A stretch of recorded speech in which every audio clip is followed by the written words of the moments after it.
Oi, eu sou o Vitor, esse é o Penso Logo Assisto, e nesse vídeo eu quis fazer um top 5 livros mais surpreendentes que eu li na minha graduação em Filosofia. Eu fiz a graduação em Filosofia na Universidade de São Paulo, de 2015 a 2018, e eu achei que ia ser legal eu difundir esses livros que mais me chamaram a atenção. E só para esclarecer, foram os livros mais positivamente surpreendentes, tá? Como em Filosofia as traduções importam, eu vou falar quais foram as edições especificamente que a gente usou, tá? Mas são só recomendações, se você vê qual que você prefere. Então, sem mais delongas, vamos ao top 5. E em quinto lugar, Meditações Metafísicas de René Descartes. E aí tá em quinto porque não é tão surpreendente assim que um dos livros mais influentes da história, não só da filosofia, mas do pensamento de modo geral, seja realmente tão bom. O título completo do livro original é bem grande, mas aí por motivos óbvios ele ficou conhecido só como Meditações Metafísicas ou só Meditações, para os mais íntimos. Eu li esse livro no primeiro semestre da faculdade, acho que foi o primeiro grande clássico da filosofia que a gente leu na faculdade. A gente só precisou ler as 3 primeiras meditações, que seriam as mais filosoficamente relevantes, né? Onde a maior parte da ação, digamos assim, está, mas o livro é bem curtinho, dá para você ler tudo tranquilamente. Bom, eu não quero fazer um resumo, mas o projeto do livro seria basicamente passar um pente fino, digamos assim, em tudo que a gente supostamente saberia, para ver o que de fato é seguro e certo, para aí sim a gente poder, a partir disso, construir um edifício do conhecimento. As 3 primeiras meditações serviriam aí para demolir e preparar o solo para um empreendimento mais construtivo das outras meditações. O Descartes aí busca um conhecimento certo e seguro, cuja marca seria assim, a de ideias que se apresentam de modo claro e distinto. Aí para chegar nisso ele decide tomar como falso tudo aquilo que for meramente duvidoso. E aí vê o que sobra. E aí, bom, de início não sobra muita coisa. Bom, os fatores que me surpreenderam especialmente foram a clareza do Descartes, né, o cuidado que você percebe que ele tenta ter em tudo que ele escreve e até a maneira da escrita. O texto segue uma ordem do pensamento dele, ou ao menos de uma versão mais polida do que seria a ordem do pensamento dele, e é como se ele te levasse pela mão para acompanhar cada passo do seu raciocínio. Além disso, a espécie de narrativa que o pensamento dele desenvolve tem qualidades estéticas, umas passagens sendo até bem bonitas. Uma que eu lembro que me marcou bastante, especialmente, foi o primeiro parágrafo da terceira meditação. É como se nessa trajetória de descenso, de descida, que constitui as primeiras 2 meditações, a gente acompanhasse Descartes vendo o mundo se apagando pouco a pouco, e o cerco fechando, e nosso conhecimento ficando cada vez menor, até que ele fica numa esfera bem pequenininha, tipo uma singularidade. É como se ele fosse afundando no mar, culminando aí na segunda meditação em que ele estaria sozinho nas profundezas, no escuro. Acho que é até uma analogia que ele mesmo usa. E aí ele fica aí sozinho, emparedado, nesse estado epistemicamente claustrofóbico, até que ele tem a sacada mais famosa da história da filosofia, que dá nome a esse canal. O Penso, Logo Existo. No original é o Cogito, acho que é assim que pronuncia. Aí ele conclui que pelo menos ele deveria existir, já que se ele está pensando e duvidando, então tem que existir ao menos uma coisa que está pensando e duvidando. Ele é uma coisa que pensa. Essa é a alavanca assim, arquimediana que dá início à trajetória dele de volta à tona. Que ele só consegue completar, aliás, com seus controversos argumentos para a existência de Deus, na terceira meditação, e que faria com que Descartes conseguisse ganhar o mundo de volta.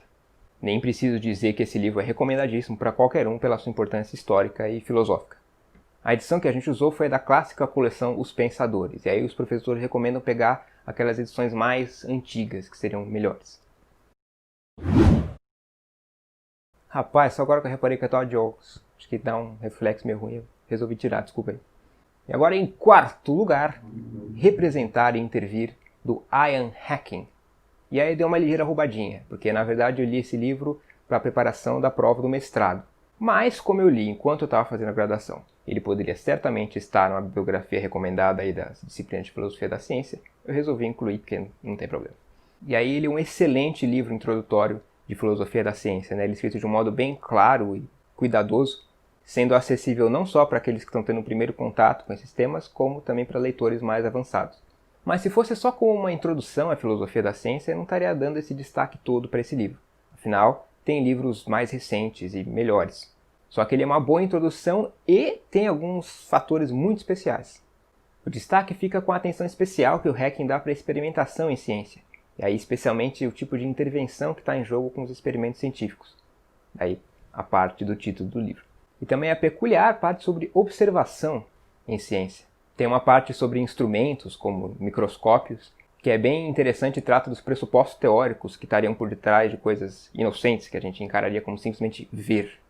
Um exemplo que me marcou bastante, que me deixou especialmente pensativo, é um exemplo que ele discute ao falar dos paradigmas, tornados famosos aí pelo Thomas Kuhn, em especial a ideia de paradigmas como visões de mundo. O exemplo em questão é uma concepção bizarra que seria exposta pelo Paracelso, a crença de que gansos nasciam em árvores. Pois é, parece que o pessoal acreditou nisso piamente assim, durante uma época. Tem a ver com um tal do mexilhão que dava uma madeira podre, que tinha uma coisa que parecia um pescocinho de ganso, assim, o corpo dele. Mas é mais complexo do que isso. Eu vou deixar um link aí na Wikipedia, na descrição do vídeo, que fala um pouco mais em detalhes dessa coisa bizarra. O ponto do hacking com esse exemplo é que a gente talvez nunca vai entender por que as pessoas acreditavam nesse tipo de coisa, ou em algumas crenças alquímicas bem malucas também, ou mesmo o que eles exatamente queriam dizer com isso. Isso porque essas crenças fariam parte de uma visão de mundo totalmente diferente da nossa. Tão diferente que seria intraduzível. E essa é a ideia de incomensurabilidade, de que o Thomas Kuhn também trata e tornou famosa. O livro é repleto dessas passagens com exemplos muito interessantes, vale muito a pena ler. Tem uma edição em português da editora da Estadual do Rio de Janeiro.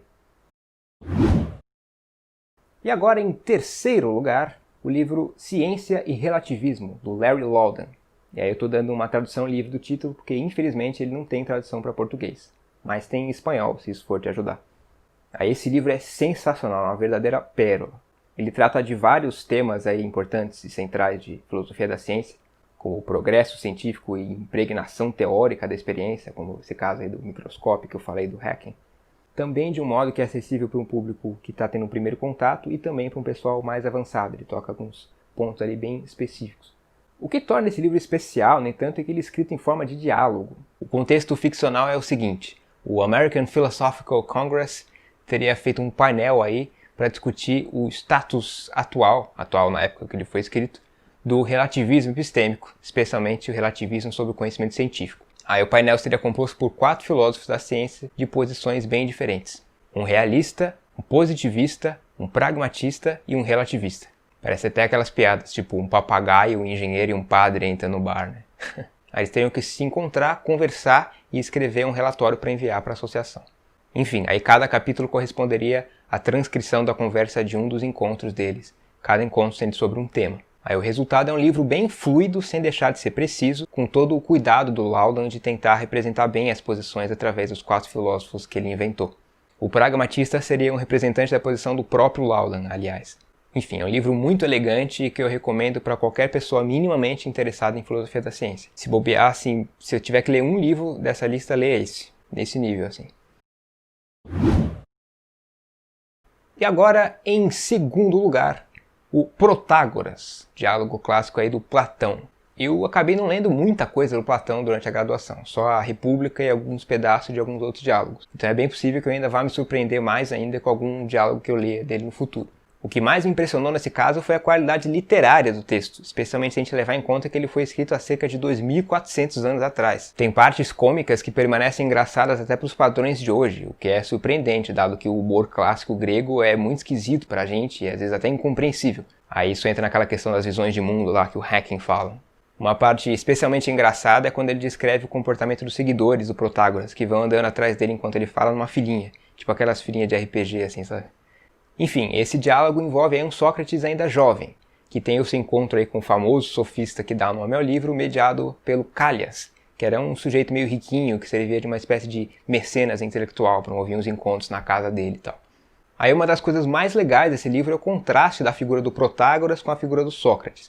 Mas para a gente apreciar bem isso, a gente precisaria entender o contexto do que o Protágoras representava na época. É bem difícil a gente ter essa noção hoje, mas o Protágoras na época era uma espécie de um superstar, assim. Ele foi provavelmente o sofista mais famoso do seu tempo. Os sofistas sendo essas figuras que eram como uma espécie de instrutores ou consultores, de modo bem geral, que se propunham a ensinar a virtude.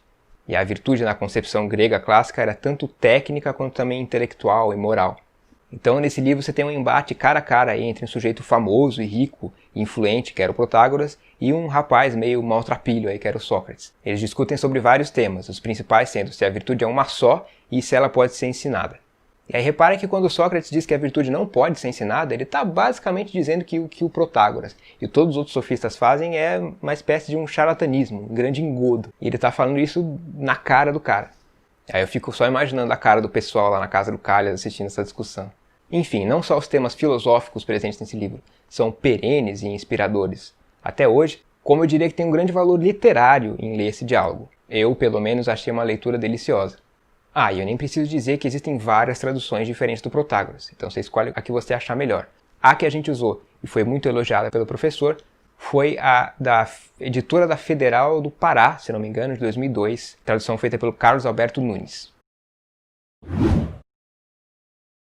E agora, para o primeiro lugar, o primeiríssimo lugar, o livro mais surpreendente que eu li na graduação de filosofia, Teoria dos Sentimentos Morais, do Adam Smith. A gente costuma associar o Adam Smith ao trabalho dele com economia ou filosofia social, de modo mais geral, com o livro famoso dele, A Riqueza das Nações e tal.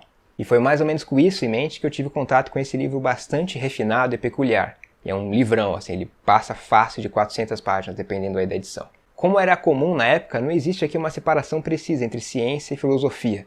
A teoria do livro é em parte uma teoria ética e uma espécie de psicologia moral. Ou seja, o livro trata tanto de como surgiriam e funcionariam os nossos sentimentos morais, mas também de temas mais normativos, centrados na ideia de sentimentos que seriam apropriados. Essa ideia de sentimentos apropriados de se sentir é central, e o Smith usa vários exemplos assim, para ilustrar os pontos dele.